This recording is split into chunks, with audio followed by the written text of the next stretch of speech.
Time for some fun. We got some 1.6 absolute value equations and inequalities. Yes. Alrighty, so what is an absolute value? And we wrote it in fun colors, so you'll think it's fun.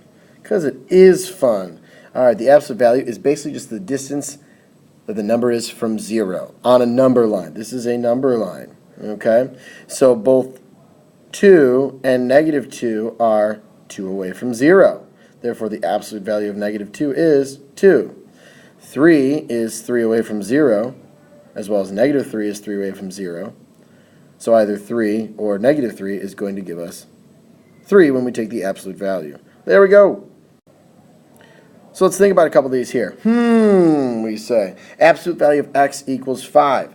Well, I know that if I plug 5 into x, the absolute value of 5 is 5. But what if I plug negative 5 into x? Then it equals 5 as well. So that means that x is going to equal 5 and x is going to equal negative 5. Essentially, we set up two separate equations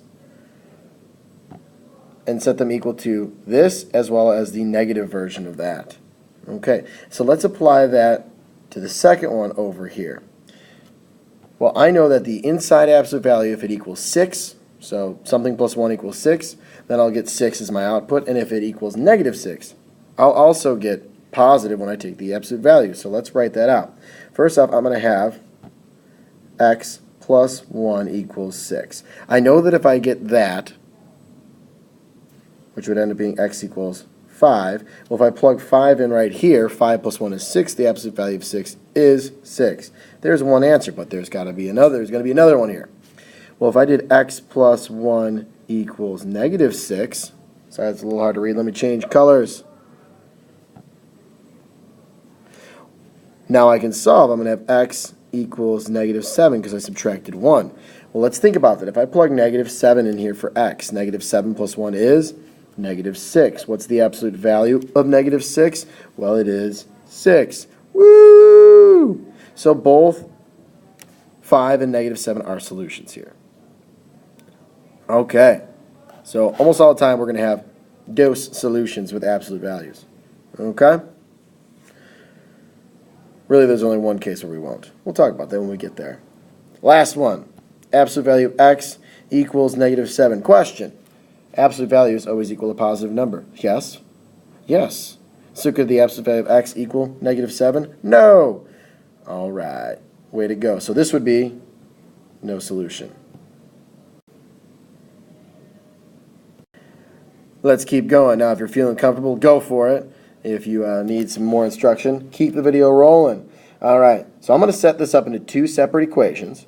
So you're going to have 3x plus 2 equals 4, because I know if I get the inside equal to 4, the absolute value of that is going to be 4. Well, I can also set this up to negative 4, because I know if I can get this to be negative 4, the absolute value of that is positive 4. So there's my two equations. Sorry, that's a 4 there. All right, let's solve them both. It's like a 2-for-1 special. Everybody loves a 2-for-1 special, especially in math.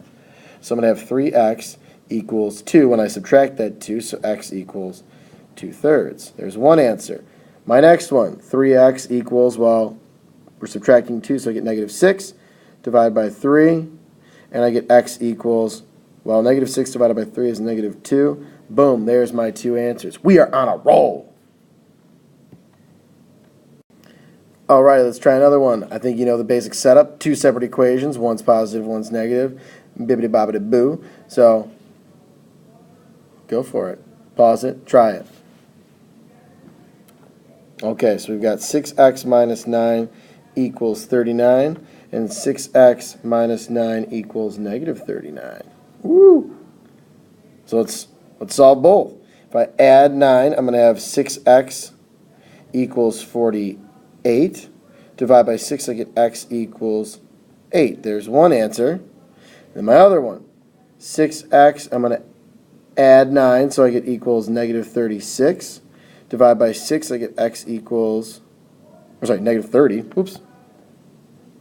Oh, man. Divide by 6, I get negative 5. Cool? Soup's cool. So there's my two answers. Now, it is always a good idea to check especially if you have the time when you're on a test. Check your answers, make sure they work. We'll do a little quick check. All right, plug an 8 in. I get 6 times 8 is 48, minus 9 is 39. The absolute value of 39 is 39. Negative 5, that's negative 30. Minus 9 is negative 39. Absolute value of negative 39 is 39. We good. Alrighty, this one's just a tiny bit different. I like to isolate my absolute value first, and then I set up my two equations. So I'm going to go ahead and divide by 4, and I'm going to have the absolute value of 5 plus r equals, well, 48 divided by 4 is 12. So for the absolute value of 5 plus r equals 12. Now we're ready to break it down into 2, so feel free to pause and try and solve it from here.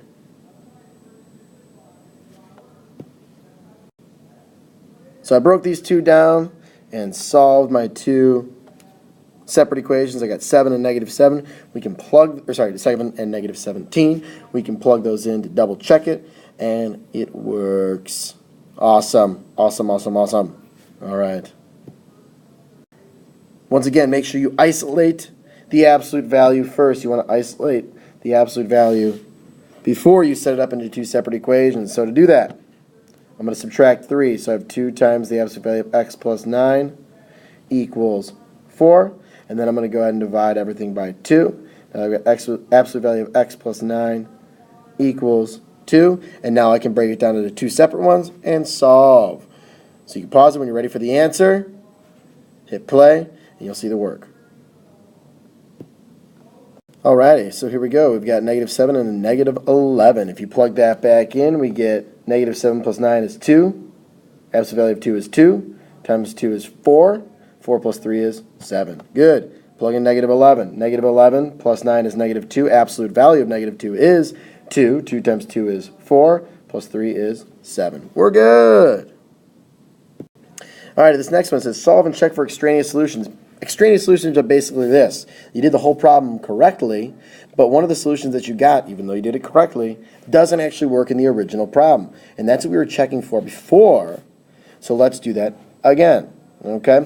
Now, when we split this up, this is a little tricky. When we split this one up, we've isolated the absolute value, but we have 3x plus 2 equals, and you need to make, or we keep it, original first, and then we'll have the other one.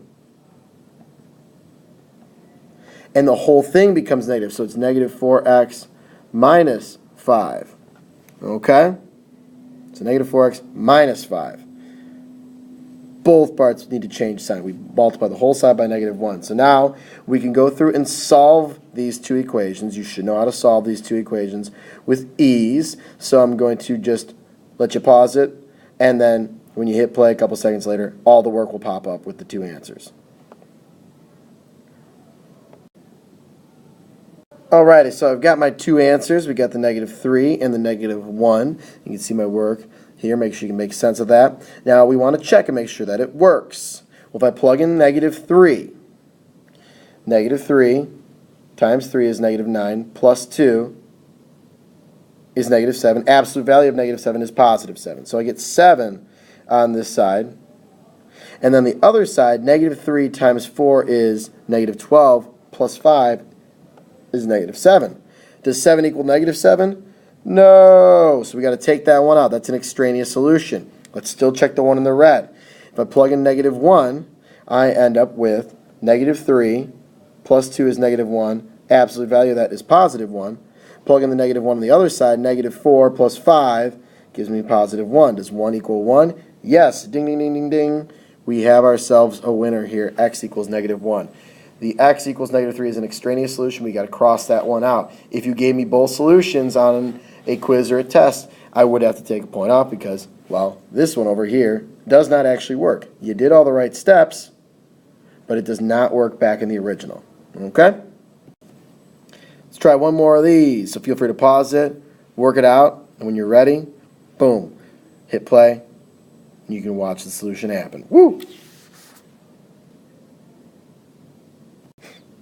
So I'm going to set up two separate ones. I've got 5x minus 2 equals 7x plus 14. And then I'll set up my negative one. So I got 5x minus 2 equals negative 7x minus 14.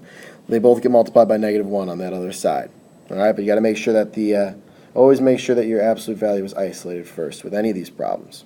All right, so let's solve them both. So I've got subtract 7x, I get negative 2x.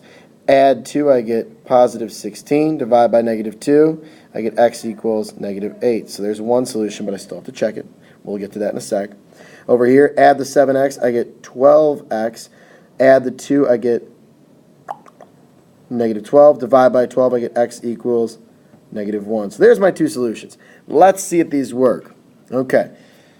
Now you'll notice actually from the last one you picked this up. If I plug this in on the other side and I plug that on the other side, if I get a negative number, I know it doesn't work.